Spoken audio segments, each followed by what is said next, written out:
உனக்குள்ள கல்யாணம் ஆகலையா? ஒண்ணு கிடைக்கல. கல்யாணம் ஆகாதா? என்னடா பண்ற?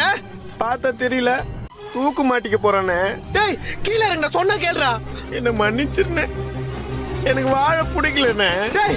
டேய் சொன்னா கேளுடா. டேய் சொன்னா கேளுடா, சாவ கூடாதுடா. நான் ஒரு 90s கிட்னே, எனக்கு இன்னும் கல்யாணம் ஆகல, 27 வயசு மேல ஆகுது. டேய் இறங்குடா. நான் எப்பயோ செத்துட்டேனே. டேய் ஒரு மனுஷன் லவ்வருக்காக சாவலாம், ஒரு புள்ள அப்பா அம்மாக்காக சாவலாம், ஆனா ஒரு 90s கிட் கல்யாணம் ஆகலே சாவ கூடாதா? டேய் நான் போறேனே. டேய் தூக்குல தொங்கினா வலிக்கும்டா. டேய் உன்னால வலி தாங்க முடியாதுடா. டேய் இறங்குடா. என்னன்னா நீ, வயசு வேற ஏறினே போகுது, ஒரு கல்யாண காட்சியே நடக்கல, அந்த வலியவே தாங்கிட்டேன். இதெல்லாம் டேய் சொன்ன கேளுடா, உன்னை விட்டா எனக்கு வேற யாரும் இல்லடா. டேய் ப்ளீஸ்டா, சொன்ன கேளுடா. டேய் அண்ணே, வயசு 27 மேல ஆகியும் பெட்ல தனியா படுத்து தூங்குற வலி அனுபவிச்சிருக்கேன். நீ